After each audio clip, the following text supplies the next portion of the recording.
안녕하세요. 취업마스터입니다. 23년 한국 남동발전 인턴 자기소개서 작성법에 대해서 알아보도록 하겠습니다. 자, 지원서 접수는 3월 17일 금요일부터고요. 마감은 3월 24일 오전 10시이기 때문에 이 시간이 굉장히 애매하잖아요. 그래서 시간 놓치지 않고 잘 지원하시기 바라겠고요. 자, 지원 자격을 살펴보면 지원 자격은 특별하게 제한은 없습니다. 나이에 대한 제한 외에는 거의 제한이 없다시피 하고 있고요. 자, 채용 예정 인원은 총 70명입니다. 자, 본사 영흥발전본부, 삼천포발전본부, 분당발전본부, 영동 에코발전본부, 여서발전본부, 기술전처, 신재생발전처로 구분해서 채용을 하고 있는데 총 사무 25명, 기술 45명에서 70명을 일단 채용하는 걸로 되어 있고요. 전형 절차를 살펴보면 앞에 앞선 중부발전이나 서부발전 체험형 인턴 때와 비슷하게 서류 전형만으로 합격자를 발표하는 구조로 되어 있는데요. 약간 차이가 있는 거는 일단 서류 전형에 자기소개서 100점은 아니고요. 외국어 점수 15점 만점, 그다음에 자격증 15점 만점, 자기소개서는 70점 만점으로 되어 있습니다. 역시 당연히 뭐 외국어 점수가 전혀 없다거나 혹은 자격증 점수를 하나도 받을 수 없는 상황이라면 사실 자기소개서 점수 만점을 받는다고 해도 서류 전형 통과는 어려울 거라고 생각됩니다. 따라서 외국어 점수와 자격증 점수에서 그래도 어느 정도 점수를 취득할 수 있다라는 분들이라면 여기서 얘기하는 어느 정도의 점수는 만점을 얘기하는 건 아닙니다. 그래도 어느 정도 점수를 취득할 수 있다라고 생각되신다면 이번 어 남동발전은 자기소개서 배점이 70점으로 크기 때문에 열심히 한번 작성해서 지원해 보심이 필요하지 않을까라고 생각을 합니다. 자, 다만 일단 자기소개서를 작성하실 때도 늘 조심하셔야 될 게 불성실 기재자와 블라인드 위반이잖아요. 불성실 기재자의 기준은 동일 답변 반복이나 의미 없는 문자, 비속어, 해사명 오기, 질문과 무관한 답변, 블라인드 위배, 분량 부족 등이 여기에 해당되고 있고요. 자, 블라인드 채용과 관련된 거는 입사 지원서 작성 시 사진이나 학교명, 주소, 생년 기재란 없고요.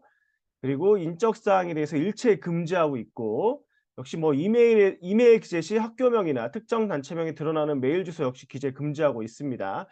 더더욱 중요한 것 중에 하나는 뭐냐면 이번에 성명, 수험번호, 성별, 출신 지역, 출신 학교, 기업명, 가족관계 등 블라인드 위배 사항 작성은 무조건 부적격 처리한다고 되어 있는데 특히 기업명의 경우 보통은 땡땡 발전이나 땡땡 공사 이 그러니까 땡땡 발전 공기업 이 정도는 사실은 보통 웬만한 기업들이 허용을 하는 편이었는데 이번엔 그거조차도 안 됩니다. 발전이라는 말이 들어가면 또 안 되고 그냥 땡땡 공사 땡땡 공단 정도까지만 허용하고 있으니까 여기에 대해서 주의하셔야 된다는 거 꼭 기억해 주시면 좋을 것 같고요. 자, 이제 본격적으로 자기소개서 항목을 알아보도록 하겠습니다. 이번 한국 남동발전 인턴 자기소개서 항목은 700자짜리 3개 항목으로 이루어져 있고요. 일단 500자 이상부터 700자 이하라고 되어 있기 때문에 500자 미만으로 작성하게 되면 부적격으로 탈락할 수 있습니다. 그러니까 이 부분 꼭 기억하셔야 되고요. 자, 1번 항목부터 알아보도록 하겠습니다. 공공기관 중 한국남동발전에 지원하게 된 동기와 한국남동발전의 인재상, 즉 개방형 인재, 실행형 인재, 학습형 인재 중 본인에게 부합하는 하나를 선택하여 그 이유를 경험 위주로 기술해 달라고 했는데요. 자, 이 항목은 크게 두 가지로 구성되어 있는 겁니다. 첫 번째, 한국 남동발전에 지원하게 된 동기 하나를 써야 되고요. 두 번째는 인재상 중 본인에게 부합하는 하나를 선택하여 그 이유를 경험 위주로 기술해 달라는 거 이렇게 두 개의 항목을 갖고 작성하셔야 되는 건데요. 근데 이걸 일단 잘 작성하시려면 저 개방형 인재와 실행형 인재, 학습형 인재가 무엇을 의미하는지 알아야 되기 때문에 먼저 인재상을 좀 살펴보도록 하겠습니다. 자, 인재상은 지금처럼 보시는 바와 같은데요. 이걸 제가 글로 정리해 놓은 걸 다시 한번 보면 자, 개방형 인재는 열린 생각과 마음을 바탕으로 다양성을 존중하고 협력함으로써 신뢰를 구축하고 새로운 가치를 만들어내는 사람이고요. 실행형 인재는 공동의 목표를 달성하기 위해 자신의 전문성을 발휘하여 성과를 만들어내는 사람입니다. 다음으로 학습형 인재는 업무 방식, 에너지 산업 등에 대한 새로운 통찰과 전문성을 접목하여 새로운 기회를 창출해내는 사람으로 되어 있는데요. 자, 1번 같은 경우에는 결국 어떤 팀워크를 기반으로 즉 의사소통이나 팀워크를 기반으로 어떤 새로운 가치를 만들어낼 수 있는 사람이란 얘기인데 이걸로 지원 동기 쓰는 거는 생각처럼은 쉽지 않을 거라고 저는 생각합니다. 왜냐하면 한국 남동발전에 지원하게 된 동기가 어떤 소통과 팀워크를 기반으로 새로운 가치를 만들어냈다라는 걸 연결할 수 있는 뭔가 소재를 찾을 수 있어야 되는데 이건 쉬울 것 같지는 않고요.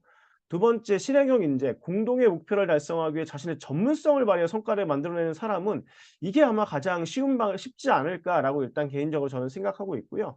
학습형 인재도 업무 방식이나 에너지 산업 등에 관한 새로운 통찰과 전문성을 접목하여 새로운 기회를 창출해내는 사람이라 이것도 상대적으로 실행형 인재에 비해서는 많이 선택하기는 어렵지 않나라는 일단 생각을 하고 있고요.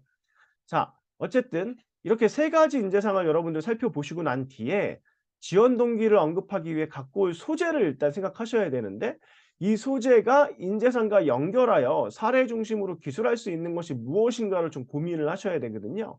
일단 한국 남동발전도 기본적으로는 화력 발전을 기반으로 하는 그 발전소죠. 물론 지역 본부에 따라서 신재생 에너지 비율들도 좀 다르고 화력 발전의 비율들도 다르고 뭐 LNG 복합 발전을 하는 데들도 있긴 합니다만 인제 이것들은 인제 지원하는 본부에 따라 좀 차이가 발생하기 때문에 여러분들 제가 다시 한번 강조를 하지만 본부 중심으로 꼭 접근해서 지원 동기를 써야 된다는 거 기억하셨으면 좋겠고요.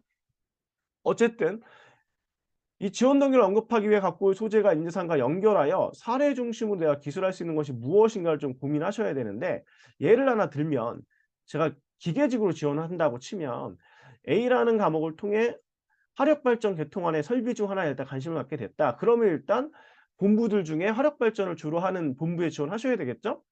자, 그때 그럼 이런 본부에서 화력발전 관련된 이런 것들을 하고 있는데 나는 화력발전 개통안의 설비 중에 이런 것에 관심을 어 갖고 있기 때문에 지원하게 된 거고 특히 내가 이 인재상에 부합하다고 생각하는 이유는 그런 발전 설비 관련된 거에 관련해서 내가 전문성을 발휘한 실행형 인재이기 때문에 지원했다라는 식으로 연결해서 사례를 언급해 줄 수 있거든요. 그러기 때문에 이렇게 좀 자연스럽게 흐름을 갖고 연결할 수 있는 소재를 먼저 생각해 보시고 그와 관련된 사례로 내가 인재상에 부합하다라는 걸 어필할 수 있는지 없는지를 고민해 주신 다음에 작성하신다면 조금 더 쉽게 갈 수 있지 않을까라고 생각하고요. 이때 꼭 기억하셔야 될 것 '지원하는 본부 위주로 지원 동기를 만든다.'라고 생각하시면 될 것 같습니다. 자, 다음 2번 항목 보도록 하겠습니다. 체험형 인턴 직무와 관련한 관심과 해당 직무 역량을 형성하기 위한 노력 등의 경험을 작성해 달라고 했는데요. 자, 이 항목도 두 가지인 거죠 결국. 직무와 관련한 관심을 왜 갖게 되었는지 어떤 계기나 사건 같은 걸 하나 얘기해 주셔야 되고 그다음에 직무 역량 향상을 위해 내가 어떤 노력을 했는지를 기술해 주셔야 된단 말이에요. 이 두 가지가 일단 필요한데 이걸 또 역시 잘 쓰시기 위해서는 당연히 직무 기술서를 한번 보셔야 되겠죠.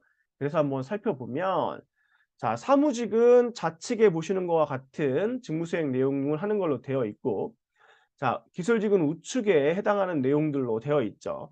근데 뭐 대부분은 일단 뭐 어떤 기술처나 이런 데 가지 않는 한은 발전 설비 운영이라고 일단 보시면 될 것 같고 물론 산업안전 뭐 이런 쪽으로 지원하시는 분들이 계시거나 아니면 화공 쪽 전공자가 있다면 지금 뭐 안전보건이나 화학물질 쪽 얘기를 할 수도 있겠지만 통상은 발전 설비 운영이 제일 많으실 거고요. 그다음에 3 호는 어떤 걸 선택하냐에 따라 얘기가 좀 달라지는데요. 이거 제가 앞선 뭐 서부발전 관련된 영상을 찍을 때도 많이 말씀을 드렸습니다만 통상 이런 거죠. 예를 들어서 계획 예방 정비를 할 시기쯤이 보통 지금은 되어 있는 상태란 말이에요. 근데 계획 예방 정비를 하게 된다면 자, 보통 제가 뭐라고 얘기했냐면 단기 근로자들을 굉장히 많이 채용해야 되는 상황이 발생하기 때문에 그와 관련된 인력 관리나 채용, 교육과 관련된 것으로 얘기를 풀어나가는 게 일단 쉽다. 내가 만약에 인사 쪽 관련된 수업들을 많이 들어왔다면 그렇게 얘기해 드렸고 역시 그렇게 단기 근로자들이 많이 늘어나거나 하면 당연히 어 회계와 결산과 관련된 부분에서 역시 영수증 처리해야 될 것들이 좀 많아질 테니까 뭐 재무회 내가 재무회계 쪽으로 공부했다면 그런 쪽으로 좀 더 얘기를 할 수 있겠고 그런 또 역시 계획 예방 정비 같은 경우에는 외주 업체들과 하고 용역 계약 같은 것들도 많이 할 거라서 그럼 물품 구매나 계약 제도 관련된 부분과 계약 관련된 쪽으로도 내가 공부를 한 게 있으면 연결해서 풀어갈 수 있으실 거고요. 자, 기술로 이제 넘어가 볼게요. 기술은 거의 다 뭐 발전 설비 운영 쪽일 거라서 이쪽과 관련돼서 여러분들이 얘기를 하셔야 되기 때문에 이 항목도 자연스럽게 작성을 하려면 당연히 1번 항목과 연결하는 것이 좋은데요. 자, 즉 지원 동기와 연결해서 어떤 설비에 관심이 생겼는지 1번 항목에서 어필을 하셨다면 그와 관련된 업무가 뭐죠? 발전 설비 운영이 될 거고, 발전 설비 운영을 잘하려면 어떤 지식과 기술, 태도가 필요한지 여러분들이 열심히 파악해서 준비해 왔다라는 걸 보여줄 수 있으면 되는 거죠. 그러면 이 2번 항목도 쉽게 그리고 잘 쓸 수 있으실 거고요. 이때도 당연한 건 1번 항목과 마찬가지로 본부에서 해당 직무 수행을 포커스로 해서 기술해 주셔야 된다는 거 기억해 주셔야 됩니다. 자, 다음으로 3번 항목 넘어가 보겠습니다. 인턴 기간 중 자신의 목표와 본인이 생각하는 조직 내 역할을 작성해 달라고 했는데요. 자, 이 항목, 즉 한국남동발전의 경우도 발전 설비 운영으로 여러분이 인턴이 되면 아까 직무기술서, 직무 수행 내용에 나와 있듯이 운전, 점검, 유지 정비, 진단과 보건 같은 등의 업무에 참여하게 되시겠죠. 따라서 이에 대해 구체적인 목표를 세우시면 되는데 이 항목도 1, 2번하고 연결돼서 작성되는 게 여러분이 작성하기가 쉽습니다. 그래서 앞에서 제가 말한 것처럼 설비에 대한 관심 그리고 설비 운영에 대한 관심을 1번과 2번에서 말을 했잖아요. 그렇다면 3번에서는 그 설비의 예를 들어서 유지 정비 능력 향상처럼 보다 구체적인 목표를 기재하면 3번에 여러분들의 목표를 얘기하기가 쉬워지고 자연스럽게 흐름도 연결이 되어 있고요. 그러면 그 목표를 달성하려면 여러분이 이제 그 안에 들어가서 인턴 때 구체적으로 어떤 역할을 어떤 식으로 하면서 목표를 달성해 나갈 것인지를 보여줄 수 있는 계획을 작성하면 되겠죠. 그러면 1 번, 2번, 3 번이 자연스러운 흐름 하에 여러분들이 강조할 수 있는 포인트들도 연결되게 잘 얘기할 수 있다라는 걸 기억하시고 작성하시면 되지 않을까라고 일단 생각을 합니다. 자, 여기까지 해서 제가 한국남동발전 인턴 자기소개서 1, 2, 3번 항목을 알아봤는데요. 혹시 이 영상을 보시고 나서 한국남동발전 자소서 컨설팅을 희망하시는 분이 계시다면 제 영상 정보란 확인해 주시면 되고요. 참고로 제 영상 앞전에 뭐 한국서부발전 인턴 자기소개서 영상을 보고 저한테 그 컨설팅 신청하셨던 분들 중에 3 분이 이번에 합격을 하셔서 이제 입사를 하실 수 있게 되었습니다. 여러분들도 도움이 필요하시다면 언제든지 네 신청해 주시면 될 것 같고요. 자, 제 영상이 도움이 되셨다면 꼭 구독, 좋아요 눌러 주시고요. 댓글도 좀 많이 달아 주시면 감사하겠습니다. 자, 그러면 또 다음 영상에서 만나도록 하겠습니다. 감사합니다.